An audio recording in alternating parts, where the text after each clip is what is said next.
여러분, 우리가 7월을 시작하면서 시편을 읽기 시작했습니다. 매일 시편을 읽고 묵상하는 일이 굉장히 좋더라고요. 근데 제가 7월, 8월 여름 내내 시편이라고 말씀드렸는데 제가 잘못 알고 있었습니다. 매일 성경 7월, 8월호를 구입하신 분들은 혹은 1년 진도를 보신 분은 아시겠지만 시편은 7월 15일까지이고 16일부터 8월 31일까지는 이사야서 39장까지 보게 됩니다. 매일 성경 연간 진도표를 보고 제가 말씀드린 건데 이게 연간 진도표는 성경 약자로 기록되어 있거든요. 그래서 시편은 시, 그래서 시 이렇게 어디 이렇게, 이사야는 사 이렇게 되어 있는데 요즘 이제 눈이 좀 별로 좀 신통치 않아져서 시하고 사의 그 점을 못 보고 그냥 1부터 8월 말이 39니까 39편까지인가 보다, 그냥 그렇게 딱 생각을 한 거죠. 그래서 제가 오해했었습니다. 7월 16일부터 8월 말까지는 이사야서를 보게 되고 이사야서 말씀을 39장까지 보게 됩니다. 시편은, 올해의 시편은 이제 7월 15일까지 이후에는 10월 말에 일부, 또 11월에 일부 해서 16편부터 25편까지 올해는 시편을 보게 됩니다. 좀 아쉽지만 이사야서를 통해 주실 은혜가 있을 거라고 생각합니다. 이번 주간에 우리가 1편부터 4편까지 시편을 읽었습니다. 시편 1편부터 4편까지 읽고 새벽에 설교 다 했는데 목사님 또 뭐 설교 어디 하시려나 보다, 이렇게 생각하시면 안 됩니다. 왜냐하면 이게 시편이 뭐 엄청나게 넓죠. 또 그 구절구절이 깊고, 시편을 펼치면은 1편에 이제 그렇게 말하죠. 복 있는 사람에 대해서 말합니다. 근데 1편에서 복 있는 사람이 어떤 사람이라고 말하나요? 복 있는 사람이 어떤 사람이라고 말합니까? 시편 1편은 모두 150편에 이르는 방대한 분량이거든요. 근데 이 방대한 분량에서 시편 1편은 복 있는 사람에 대한 이야기를 하시면서, 복 있는 사람이 어떤 사람이라 하냐면 악인의 꾀를 따르지 않고 죄인의 길에 서지 않고 오만한 자의 자리에 앉지 않고, 이게 복 있는 사람이라고 이야기를 시작하거든요. 그렇게 딱 시작합니다. 그렇게 시작하고 2절이 되면 뭐라고 합니까? 오직 여호와의 율법을 즐거워하여 주야로 묵상하는 사람. 그렇게 딱 복 있는 사람을 규정하죠. 이 사람이 복이 있다. 복 있는 사람, 악인의 꾀를 따르지 않고 죄인의 길엔 서지 않고 오만한 자의 자리엔 가지 않고 앉지 않고, 이 사람 복이 있다. 그러면서 이 복 있는 사람은 주야로 오직 여호와의 율법을 즐거워하며 묵상하는 사람이다. 이렇게 말하거든요. 그러니까 복된 인생을 우리가 갈망한다면, 뒤에는 형통한 삶을 말하지만 이걸 우리가 갈망한다면 이런 말씀의 길을 잘 따라가는 게 매우 중요합니다. 그런 길에 가지 않고 서지 않고 앉지 않는 것도 중요하고, 또 그 하나님 말씀이 즐거워서 그거를 막 밤낮 묵상하고 생각하는, 이게 매우 중요하죠. 이런 사람 어떤 사람이라고 말하냐면, 오늘 오후 예배 때 김선재 전사님 설교 본문이 시편 1편 1절 3절이라 그때 이 부분을 더 말씀을 하시겠지만, 시냇가에 심은 나무가 철을 따라 열매를 맺으며 그 잎사귀가 마르지 아니하는 사람 같은 거죠. 그런 사람은 형통한 사람이라고 말하는 겁니다. 그러니까 이미 시편 1편은 어떤 인생이 복되고 어떤 인생이 형통한가, 이걸 다 얘기를 다 해두었습니다. 이러면 된다는 거죠. 그러나 반대로 악인들은 어떻다고 하냐면, 악인은 바람에 나는 겨와 같다고 말합니다. 딱 생각해봐도 시냇가에 심은 나무와 바람에 나는 겨의 큰 차이점은 뿌리의 유무입니다. 그러니까 뿌리의 유무는 곧 날아가고 안 날아가고의 차이가 되죠. 시냇가에 심은 나무 같은 사람은 굳게 뿌리를 내리고 하나님의 말씀에서 살아가는데, 가뭄에도 살아가는데, 그래서 어제 이제 조수제 가서 이 가뭄에 살아있는 나무들을 좀 보려고 나가다가 한낮에 도저히 못 가겠다고 중간에 포기하고 들어왔죠. 이러다가 낮에 이거 나가서 지치겠다 싶어서 돌아왔는데, 잘합니다. 아무리 가물어도 시냇가에 심은 나무들은 바닥이 드러나도 더 깊이 뿌리를 내리고 더 강바닥을 흐르는 물을 빨아 올리거든요. 하지만 바람에 나는 겨와 같은 인생은 뿌리가 없잖아요. 그러니까 바람 부는 대로 날려다니는 겁니다.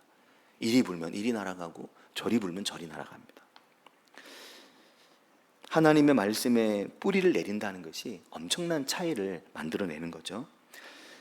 그래서 이제 1편이 끝나고 2편으로 탁 넘어가면 2편은 무엇을 말하나요? 2편은 복 있는 사람이 1편은 이제 여호와의 말씀을 묵상하고 밤낮 이렇게 얘기했는데 2편은 복 있는 사람이 여호와께 피하는 사람이라고 말하거든요.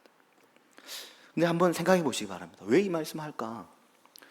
시편이 무려 150편인데 그 방대한 시편의 첫머리에서 주야로 그 말씀을 묵상하는 자 이렇게 얘기하고 2편에서 여호와께 피하는 사람. 여호와께 피한다는 건 뭘 전제로 하나요? 피할 일을 전제로 하는 거죠. 피할 만한 상황을 전제로 하는 겁니다. 왜 피하나요?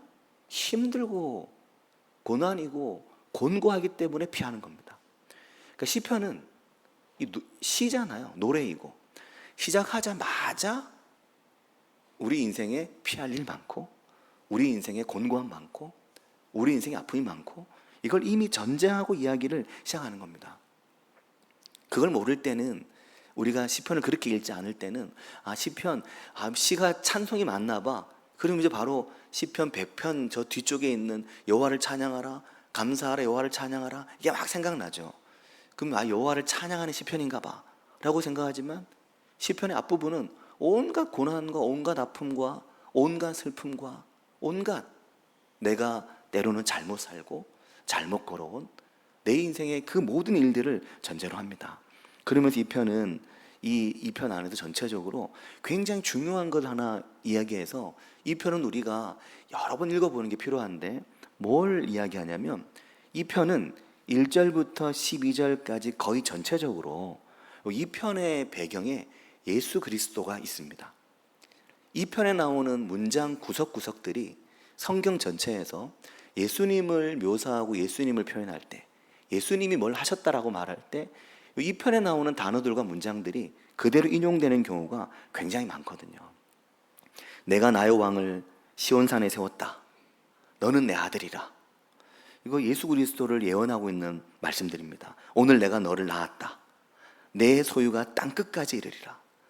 대표적으로 새벽에도 말씀드렸지만 네가 철장으로 그들을 깨뜨리며 이 표현 그대로 다 요한계시록은 예수 그리스도를 말씀할 때 다 사용하거든요. 그의 아들에게 입맞추라.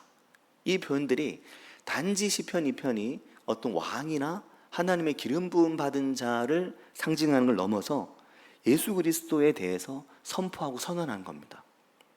자, 그리고 사랑하는 여러분, 시편은 2편에서 여호와께 피하라 그러더니 3편에는 또 뭘 말하냐면 대적이 너무너무 많다는 겁니다. 아까도 말씀드렸지만 시편이고 노래인데 시편이 시작하자마자 내 삶의 대적이 왜 이렇게 많아? 우리 인생의 대적이 왜 이렇게 많아? 일어나 나를 치는 자가 너무 많아. 이걸 노래합니다. 다윗의 시편이거든요. 다윗이 압살롬을 피해서 도망갈 때 압살롬이 누군지 아시죠? 다윗의 사랑하는 아들이었습니다. 다윗의 아들 암논이 첫째였는데 암논이 죽었죠. 압살롬에 의해서 죽었습니다. 그리고 압살롬은 다윗의 왕위를 이을 두 번째 왕제였습니다. 그러나 결국 압살롬이 형을 죽이고 이게 배는 다른데 왕이라 아내가 많았죠. 배가 다른데 암논이 위죠. 암논을 죽이고 그리고 멀리 도망을 갑니다. 그러는 동안 다윗이 그 압살롬을 엄청나게 기다렸거든요. 돌아옵니다. 나중에 이 부분은 지난 금요일 밤에 말씀을 나눴는데 도망갔다 다시 돌아옵니다. 하지만 돌아온 아들을 다윗은 2년 동안 얼굴을 안 봤습니다. 2년이 지나서 드디어 얼굴을 봅니다. 그를 안아주고 입 맞추고. 근데 너무너무 아이러니하게도 아버지는 2년 동안 아들을 안아주지 않은 이유가 있었습니다. 아들이 사람을 죽였죠. 그것도 왕이 될 사람을 죽였습니다. 율법의 큰 문제였죠. 그를 쉽게 받아들일 수가 없었습니다. 하지만 2년 동안 격리했다가 2년 만에 그를 안아주었는데 그날부터 압살롬은 반란을 준비했습니다. 무려 반란을 4년 동안 준비했습니다. 4년 동안 촘촘하고 꼼꼼하게 아버지를 향한 반란의 칼날을 갈았죠. 민심을 훔치고 인심을 훔치기 시작했습니다. 결국 반란을 일으키죠. 그게 이 말씀의 배경이거든요.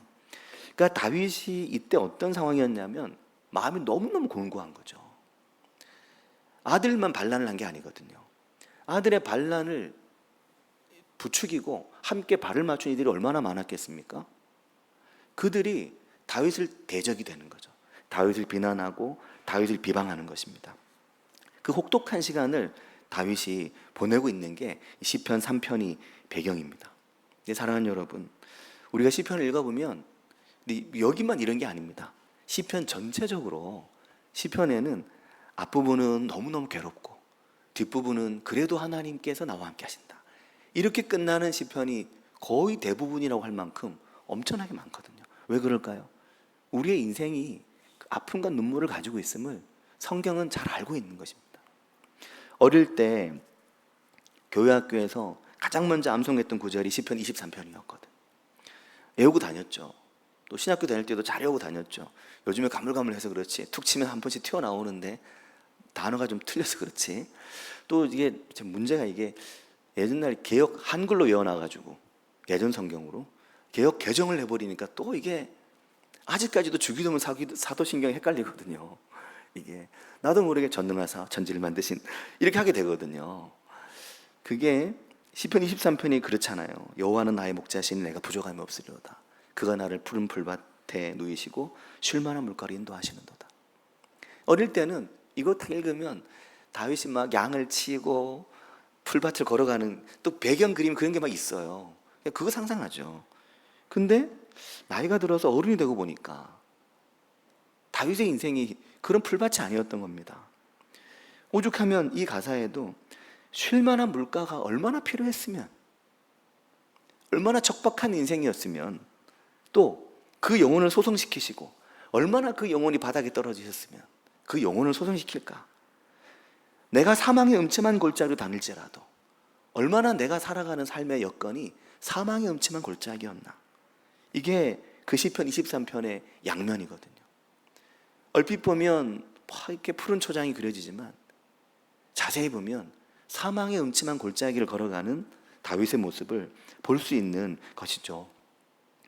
내 원수의 목전에서 내게 상을 차려주신다. 하나님 내게 상 차려주시고 나를 인정해 주셔. 내게 큰 밥상 하나 차려주신다. 이렇게 보지만 사실은 원수의 목전이거든. 그 원수 때문에 얼마나 괴로운가, 그 원수 때문에 얼마나 고통스러운가. 그 삶의 아픔을, 삶이 가볍지 않음을, 사는 게 녹록하지 않다는 것을 배경으로 하는 것이죠. 시편 3편의 첫머리에서 여호와여 나의 대적이 어찌 그리 많은지요, 일어나 나를 치는 자가 정말 많습니다. 압살롬을 피해 도망갈 때 지은 시잖아요. 최악이죠. 최악의 상황 속에 놓여 있는 겁니다. 가장 고통스럽고 가장 아픈 순간이거든요. 근데 그게 시편 첫머리에 나오는 겁니다. 1편 지나자마자 2편, 3편에 요 이야기를 하기 시작하는 거죠. 그 도망가는 길에 그 위대한 왕, 하나님의 마음에 맞다고 말했던 유일한 왕이, 사람이 다윗인데, 그 다윗의 생애가 이런 고난과 적들과 아들의 반란과 또 아들의 죽음과 이게 막 뒤섞여 있는 것입니다. 사랑하는 여러분, 사람들이 말하죠. 뭐라고 했습니까? 그 대적들이 하나님 너 버렸다는 겁니다. 너는 실패라는 거죠. 네 인생은 망했다는 겁니다. 그게 하나님은 너를 구원하지 않으셔, 그 말입니다. 하나님 너를 구원하지 않으신다는 말은 너는 끝장이라, 너는 끝났다는 겁니다. 너는 이제 하나님이 너 포기하셨다는 거죠.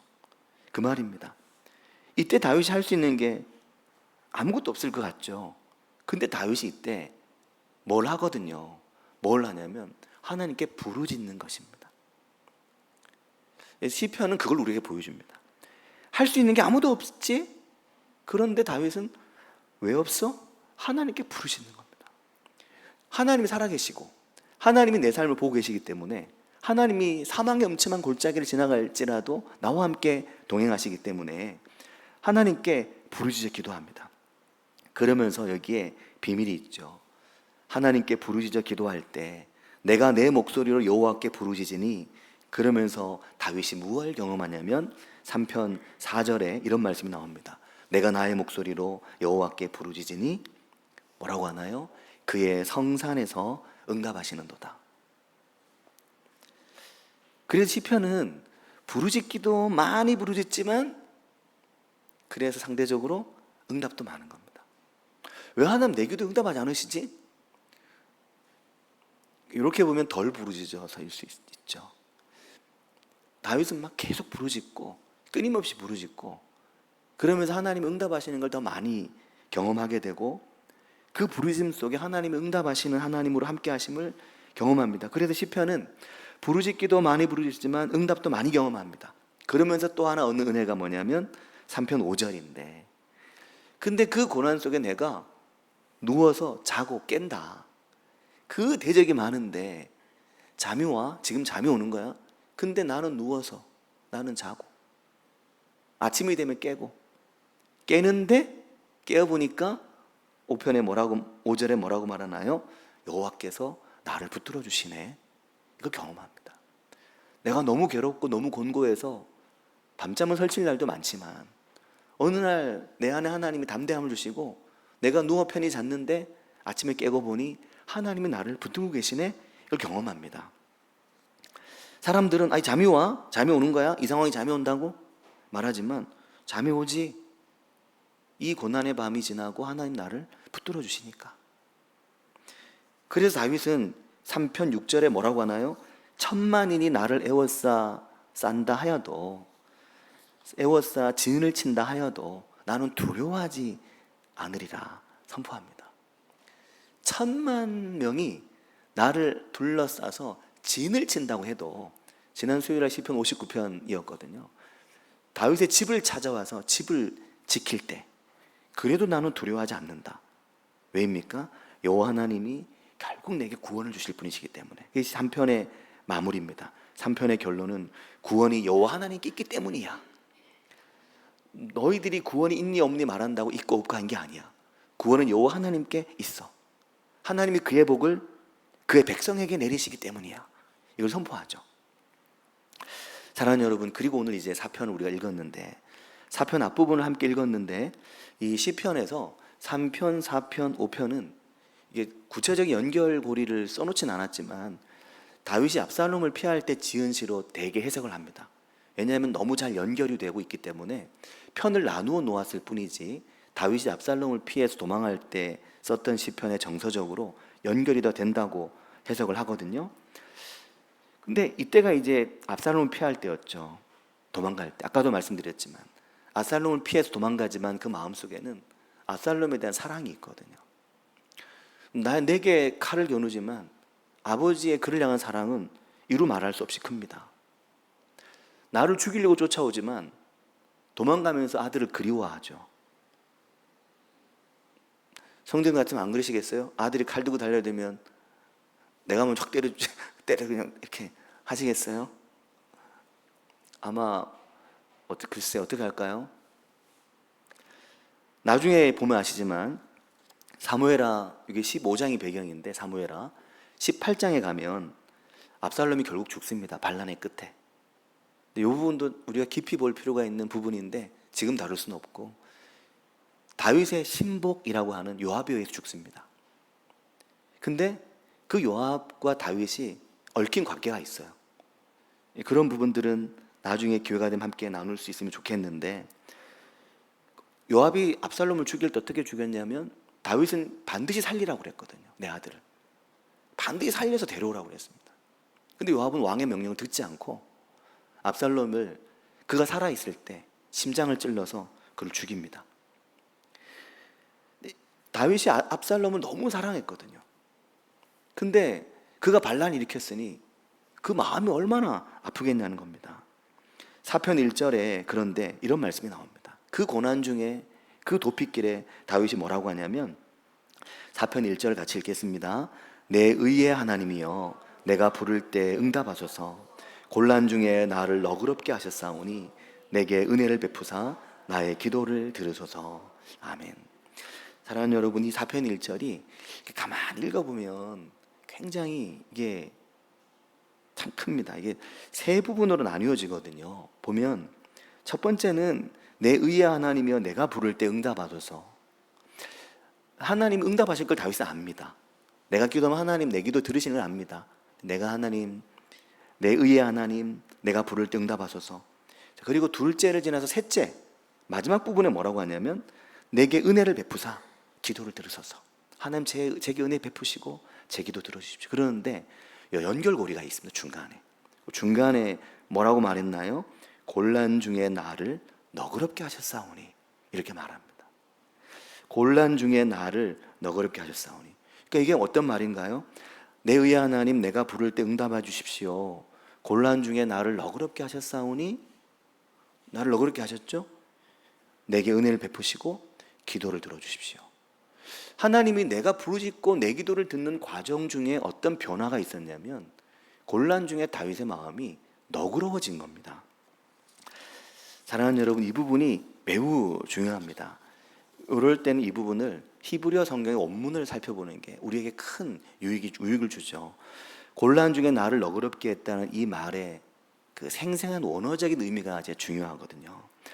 곤란 중에라는 말은 차르라는 말입니다. 이 차르라는 말은 어떤 걸 말하냐면 아주 좁은 감옥을 말합니다. 1인 독방 같은 아주 좁은, 몸을 움직일 수 없는, 그리고 어떤 걸 말하겠습니까? 사방이 꽉 막힌 거죠. 사방이 꽉 막힌, 어디 도망갈 데가 없는, 아무것도 더 이상 할 수 없는, 어떤 것도 내가 할 수 있는 게 아무것도 없는 그런 상황을 말합니다. 사방이 꽉 막힌, 어떤 도움도 받을 수 없는 상황을 말하죠. 숨통이 조여오는 상황을 말합니다. 그게 차르라는 말입니다. 곤란 중에 내가 너무 곤란해, 내가 너무 곤란한데, 이렇게 우리가 표현하기도 하는데, 요 사편 1편의 곤란 중의 말은 내가 너무 지금 너무 힘든데 꼼짝도 못해. 지금 내가 내 감정이나 내 마음이나 내 몸이나 내 생각이나 어떤 것도 할 수 있는 게 없어. 사람이 정지 상태죠. 때로 큰 고난 속에 있을 때 보면 사람이 얼어 있잖아요. 사람이 생각이 멈춘 것 같잖아요. 사고가 멈춘 것 같아요. 아무 생각 없습니다. 그냥 멍하니 넋을 놓는 거죠. 그 상태인 겁니다. 그게 곤란 중에라고 표현했지만 차르, 이 사방이 꽉 막힌 상황인 거거든요. 자, 근데 뭐라고 했나요? 곤란 중에 있는 나를 하나님이 너그럽게 하셨다는 겁니다. 그럼 이 너그럽게 하셨다는 건 뭔 말일까요? 너그럽게 하셨다라고 한 이 말이 히르하부타라는 히브리어 성경에 되어 있는데, 히르하부타, 이 말은 라하브라는 말인데, 이 말은 어떤 뜻이냐면 넓히다, 광활하게 넓히다, 광활한 평원, 엄청 넓은 걸 표현할 때, 너무너무 넓은 걸 말할 때, 우리가 저수지 나가보면 엄청 넓잖아요. 라하브, 엄청 넓은 걸 말합니다. 그러니까 이게 무슨 말인가요? 숨통을 탁 틔워준 거죠. 내가 숨이 막혀 죽을 것 같았는데, 내 삶이 아무것도 바뀐 게 없는데 하나님이 내게 숨통이 트이도록, 숨을 쉴 수 있도록, 일어날 수 있도록, 그 고난 속에서 내가 잠을 잘 수 있도록 하나님이 내 마음에 여유를 주신 겁니다. 사람들이 아니 어떻게 그렇게 여유가 생겼어? 뭐가 좀 해결됐어? 아니, 아직 해결 전이야. 아직 해결하지 안 됐는데? 근데 어떻게 그렇게 여유가 생겼어? 하나님이 곤란 중에 나를 너그럽게 하셨지. 하나님이 내 마음을 확 넓혀주셨지. 하나님이 내게 공간을 만들어 주셨지. 그렇게 좁았는데 내가 발 딛고 내가 내 마음을 움직이고 생각을 할 수 있는, 하나님 은혜를 생각할 수 있는, 기도할 수 있는 내 마음의 공간을 확 넓혀 주셨지. 이것을 다윗이 고백하고 있는 것입니다. 하나님 내 앞에 탁 트인 평온을 볼 수 있도록 해주셨지. 내 마음에 넓은 여백을 만들어 주셨지. 이걸 고백하고 있는 겁니다. 사랑하는 여러분, 이런 은혜가 삶에 함께 하시길 바라고 축복합니다. 이 자리에 함께 있는 성도님들의 삶에 이런 은혜가 있으시기를 바랍니다. 곤란 중에 나를 너그럽게 하셨다. 하나님이 내가 부르짖고 기도할 때 곤란 중에 있는 나를 하나님이 너그럽게 내 마음을 넓히셨다. 하나님, 당신께서 하셨군요. 하나님, 당신께서 나를 위해 내 공간을 넓혀주셨죠. 그 죽을 것 같은 내 마음에 여유를 주셨죠. 내가 숨을 쉴 수 있게 해주셨죠. 아무것도 할 수 없었는데 내게 여유를 주셨죠. 하나님이 하신다라는 겁니다. 이 은혜가 우리 가운데 있길 바라고 축복합니다. 우리가 가끔 보면 힘들고 어려운 일들을 갑자기 만나게 될 때 보면 모두가 다 똑같습니다. 어려운 일을 겪으면 바로 정지 상태가 되죠. 굳어버리거든요. 하지만 시간이 지나면서 조금씩 여유를 회복하고 조금씩 생각도 하게 되고 기도도 하게 되고 조금씩 움직이고 누굴 만나야 할 마음의 여유도 생기고 그러거든요. 근데 그 모든 과정 중에 시편 4편은 하나님께서 내가 부르짖을 때 내 의의 하나님이 곤란 중에 나를 너그럽게 하셨다. 그리에 고백하는 시편 4편은 마지막 절에 그렇게 말하죠. 8절에 보면 내가 평안히 눕고 자기도 하리니 나를 안전히 살게 하시는 이는 오직 여호와입니다. 그리고 7절에는 뭐라고 하나요? 주께서 내 마음에 두신 기쁨은 그들의 곡식과 새 포도주가 풍성할 때보다, 하나님이 내 마음에 주신 그 기쁨이 더 큽니다. 그 곤란하던 내 마음에 기쁨이 생긴 거죠. 이 놀라운 은혜가 우리 인생 가운데 있기를 바라고 축복합니다. 우리 이 시간 같이 기도하겠습니다. 이 시간 기도하실 때 우리의 인생이, 우리의 삶이 때로 삶에 우리 해결할 문제나 어려운 문제 앞에서 굳어버리고 꼼짝을 못할 때, 그때 하나님께서 우리에게 우리의 마음에 너그러움을, 여유를, 여백을, 넓은 광야를, 넓은 탁 트인 공간을 우리 인생에 만들어 주신 은혜, 그 은혜에 감사하고 그 은혜가 내 삶에 있기를 같이 한 목소리를 기도하고, 특별히 기도하실 때 교우들 중에 오늘 아픈 지체들, 질병과 싸우거나 인생의 힘든 문제와 싸우고 있는 순식구들이나 가족이나 지체들을 위해서 기도해 주시길 바랍니다. 같이 기도하겠습니다. 하나님 아버지 감사합니다. 오늘 우리 생활 역사하시고 함께 하시는 주님, 우리를 도우시고 우리를 인도하시는 아버지 하나님, 하나님 아버지 우리가 캄캄한 인생의 길을 지나갈 때, 아버지 하나님 어둡고 절망적인 상황 속에 놓여 있을 때 그 속에서 우리를 붙드시며 그 속에서 우리를 잡으시며 그 속에서 우리를 인도하시는 아버지 하나님, 그 속에서 우리와 함께 하시는 아버지 하나님, 하나님 역사하시고 함께 해주셔서 하나님 아버지 곤란 중에 나를 너그럽게 하신 하나님, 곤란 중에 나를 너그럽게 하신 하나님, 내게 은혜를 베푸신 하나님, 주님 내게 기쁨을 주시고 평안히 눕고 자게 하시는 하나님, 그 전능한 하나님을 경험하며 살아가는 저희들이 되도록 주님 은혜 주시기를 주님 원합니다. 아버지 역사해 주시기를 주님 원합니다.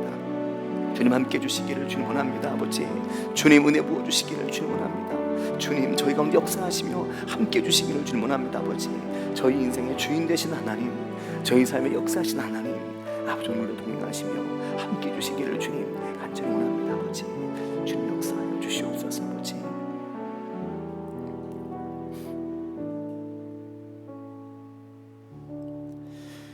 하나님 아버지 감사합니다. 저희 인생의 곤란한 중에 저희를 너그럽게 하시고 아무것도 보이지 않던 시야를 열어 멀리 보게 하시고 넓게 보게 하신 하나님, 그러므로 평안히 눕고 자게 하시고 주께서 내 마음에 주신 기쁨이 그 어떤 것과도 비교할 수 없다고 고백하는 다윗의 고백이 오늘 저희들의 삶에 있기를 주님 원합니다.